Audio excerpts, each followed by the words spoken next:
Hoy me voy a ocupar de uno de los textos más conocidos del joven Marx, las tesis sobre Feuerbach. En videos anteriores habíamos analizado los manuscritos económico-filosóficos de 1844 y ahí veíamos cómo Marx todavía estaba muy entusiasmado con Feuerbach. Decía que era el descubridor de nuevas cosas que no habían sido vistas por Hegel y le consideraba también incluso el fundador del materialismo. Eh, Alabanza que se prolonga incluso en su libro La Sagrada Familia de 1844. Sin embargo, en este texto que vamos a ver hoy, las tesis sobre Feuerbach, Marx presenta un cambio de valoración frente a este filósofo alemán. Aquí se pondrán de relieve las deficiencias del enfoque feuerbachiano y se le presentará no como aquel que rompió con Hegel y fundó la crítica positiva en Alemania, sino como alguien que continuó nadando cómodamente en las aguas del idealismo alemán. Si aceptamos que las tesis sobre Feuerbach son del año de 1845, ¿cómo es que se produce en tan solo un año este cambio radical de perspectiva? Engels, quien publicó las tesis como apéndice a su libro de 1885, Ludwig Feuerbach y el fin de la filosofía clásica alemana, dice que encontró las tesis en un viejo cuaderno de Marx. Cito, como notas tomadas para desarrollarlas más tarde, notas escritas a vuela pluma y no destinadas en modo alguno a la publicación, dice Engels en aquel texto de 1885. Y agrega que este cuaderno parece formar parte del manuscrito que Marx nunca terminó, correspondiente a los años 1845 y 46, en el que se incluye una sección dedicada a Feuerbach no terminada. Se está refiriendo sin duda al manuscrito de la ideología alemana. Bien, debido a su carácter aforístico y un poco oscuro, las 11 tesis presentan grandes problemas de interpretación. Deben leerse, por tanto, a la luz de la polémica entablada por Marx con los jóvenes hegelianos, pero también a la luz de lo planteado un año antes en los manuscritos por el propio Marx, pues solo desde ahí se pueden comprender conceptos tales como materialismo, idealismo y praxis. Acuérdense la regla de oro que estoy proponiendo en este curso, tratar de mirar los textos a partir del universo discursivo en el cual esos textos estaban sumergidos. Es verdad que gracias precisamente a este carácter aforístico, las 11 tesis además se hicieron muy populares y constituyen sin duda uno de los textos más conocidos de Marx, recordar la famosa tesis 11, por ejemplo. Sea como fuera, nuestro abordaje procurará mostrar que las 11 tesis sobre Feuerbach no son un texto de ruptura absoluta con el joven Marx, como lo presenta por ejemplo Althusser. No intentaremos ver aquí el inicio de una ruptura epistemológica y el inicio del materialismo científico, sino más bien el esfuerzo de Marx por separarse de la concepción del hombre como ser genérico, que empieza en este momento Marx a valorar como una concepción demasiado idealista. Esto, como veremos, esta separación de la noción del hombre como ser genérico, traerá consecuencias importantes para la teorización de Marx.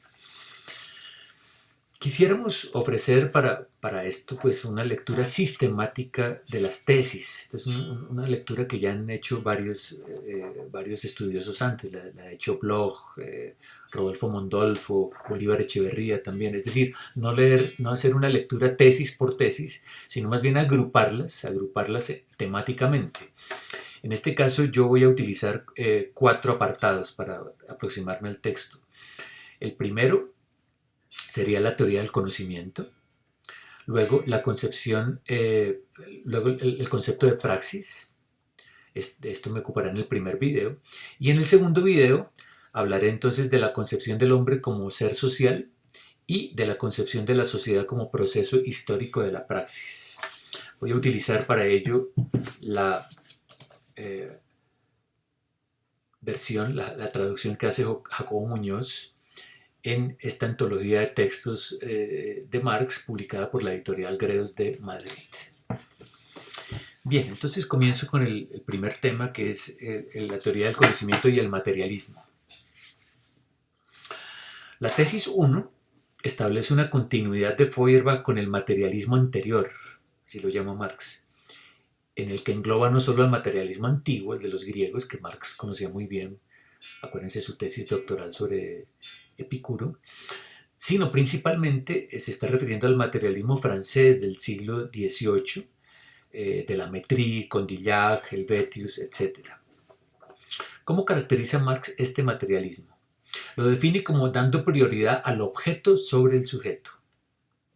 Marx piensa sobre todo en la tradición sensualista, según la cual el pensamiento tiene su origen en la sensación y el sujeto es una especie de tabula rasa en la cual se inscriben los caracteres de la experiencia sensorial.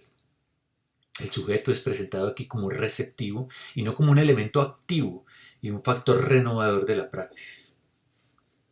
Marx dirá que en el proceso de conocimiento, el sujeto que conoce es visto como pasivo, en este viejo materialismo, en este materialismo anterior, respecto a los impulsos que le vienen del mundo material y no como transformador activo de ellos.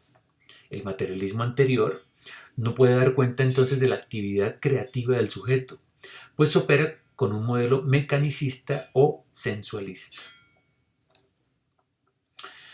Bien, para diferenciar este viejo materialismo del nuevo, que es el que Marx defenderá, eh, le compara con la tradición de la filosofía clásica alemana. Pues recordemos, la gran contribución de esta tradición de la filosofía clásica alemana radica precisamente en su teoría del conocimiento, en haber mostrado que el sujeto es un elemento activo en el proceso de conocimiento. Ya Kant lo mostraba. Todo conocimiento presupone la actividad del sujeto y no puede explicarse en términos puramente empiristas o sensualistas. Aunque ciertamente el comienzo comienza con la experiencia, Kant muestra que no se reduce a la experiencia, sino que los datos de ésta son organizados por el sujeto cognoscente. Hay algo entonces que el sujeto pone de suyo, de sí, en el proceso cognitivo y que no se deriva de la experiencia. Bien, entonces ya vemos cuál es la estrategia argumentativa de Marx acá, contraponer ese materialismo del siglo XVIII de los enciclopedistas franceses con la tradición de la filosofía clásica alemana. Entonces lo que dice Marx aquí es que tanto los materialistas franceses como los idealistas alemanes comprenden mal el proceso de conocimiento, pues ambos presuponen que la naturaleza, en el caso de los franceses, o el sujeto, en el caso de los alemanes, es un elemento que permanece fijo y que excluye al otro. Hay un dualismo, pues, entre la naturaleza y el sujeto que impide entender sus interacciones mutuas entre sujeto y objeto. Esto es lo que se propone corregir Marx con su nuevo materialismo. Sujeto y objeto no existen sino como términos de una relación recíproca. Esto significa que el sujeto no es tabula rasa, no es puramente receptivo de los datos que provienen de la naturaleza y no es por tanto una simple prolongación de la naturaleza. Al contrario, el sujeto a través de su acción, de la praxis, modela el objeto, lo transforma y al hacerlo se va transformando históricamente a sí mismo, pero también a la propia naturaleza, como lo argumentó largamente Marx en los manuscritos de 1844. No hay por tanto elementos fijos. En el acto de conocimiento ni el sujeto permanece el mismo, y esto va pues contra el ahistoricismo abstracto de Kant, ni tampoco la naturaleza permanece la misma, y esto va contra el materialismo mecanicista de los enciclopedistas.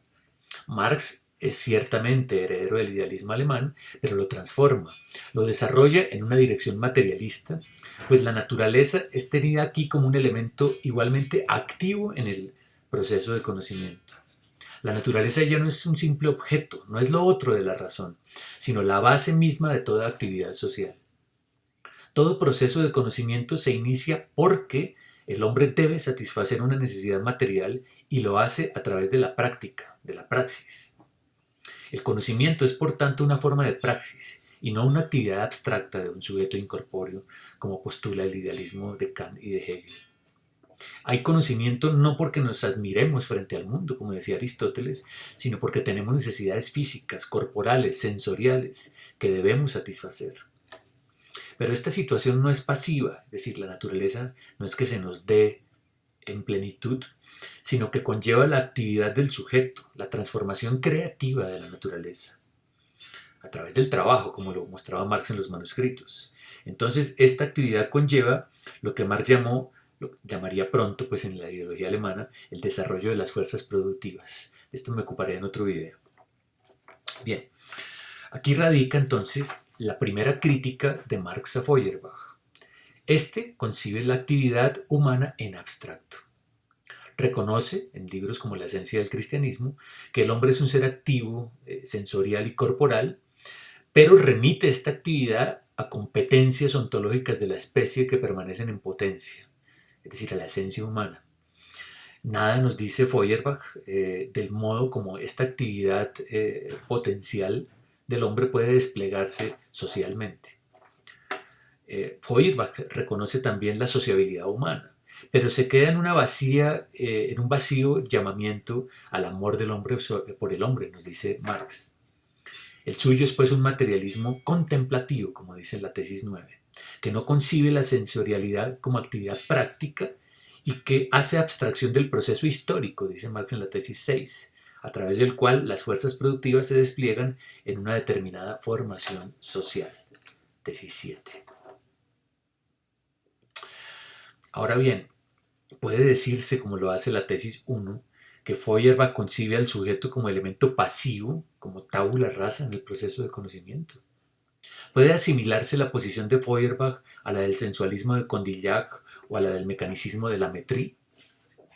Puede afirmarse que Feuerbach, cito, postula objetos sensibles, objetos realmente diferentes de los objetos de pensamiento, como dice Marx. Evidentemente no. Feuerbach, recordemos, pertenece a la tradición del idealismo alemán.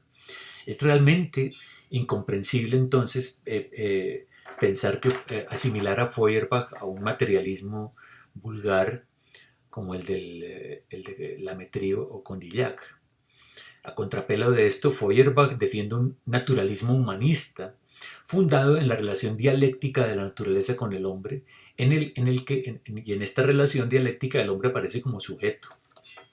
Entonces no podría decirse que Feuerbach postula la sensualidad como un dato ante el cual el sujeto permanece contemplativo, en una pura actitud pasiva.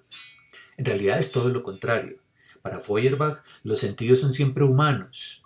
Nada tienen que ver con órganos biológicos o animales. No es este materialismo burdo el que defiende Feuerbach.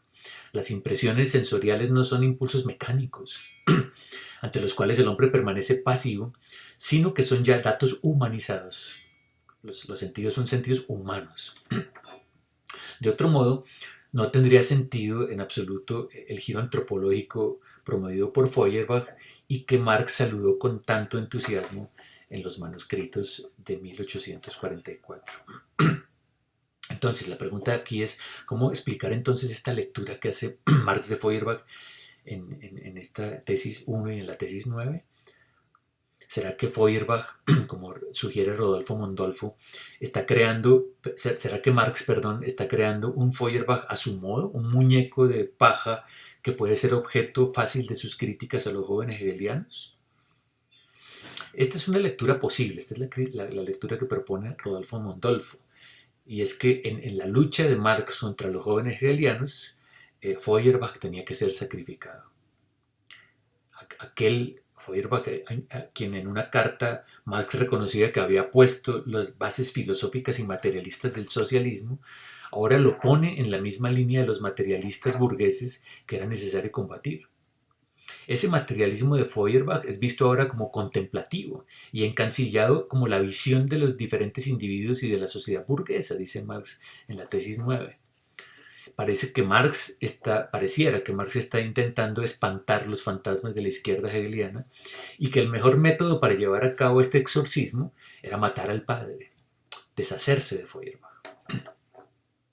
Sin embargo, me parece más adecuado pensar que lo que está tratando de hacer Marx acá no es tanto sacrificando a Feuerbach como un objetivo fácil en su lucha contra Bruno Bauer y contra los demás jóvenes hegelianos, sino que más bien el problema de fondo aquí la crítica que está haciendo Marx a Feuerbach tiene que ver con su concepción ontoantropológica del hombre como ser genérico.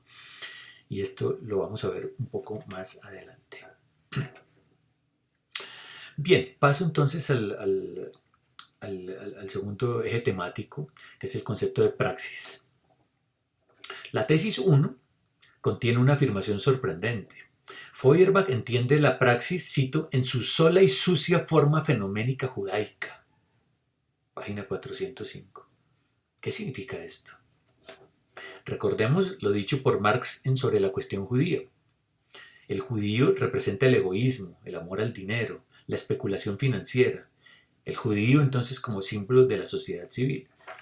Pero la pregunta es, ¿qué tiene que ver esto con Feuerbach? Bueno, Marx comenta que Feuerbach reduce la praxis al egoísmo de la subjetividad arbitraria y contrapone a ello la teoría como único y genuino comportamiento humano. Página 405. Entonces, de un lado, la praxis como comportamiento devaluado y del otro la teoría como comportamiento genuino. Oposición, por tanto, entre teoría y praxis, entre contemplación y acción, en la que esta, la acción, es devaluada al puro utilitarismo, a la satisfacción de impulsos egoístas. Y es por eso entonces que Marx compara, o dice pues que la teoría de Feuerbach es una sucia forma fenoménica judaica. Bien, la tesis 2 establece que el problema de si el pensamiento se adecúa o no al objeto de conocimiento no es un asunto de orden epistemológico sino práctico.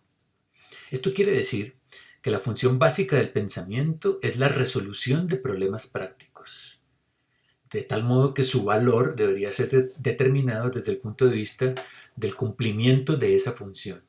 Aquí es donde radica pues la crítica de Marx a Feuerbach, de ver la teoría simplemente como teoría pura, como teoría contemplativa, en lugar de ver la teoría en su función pragmática.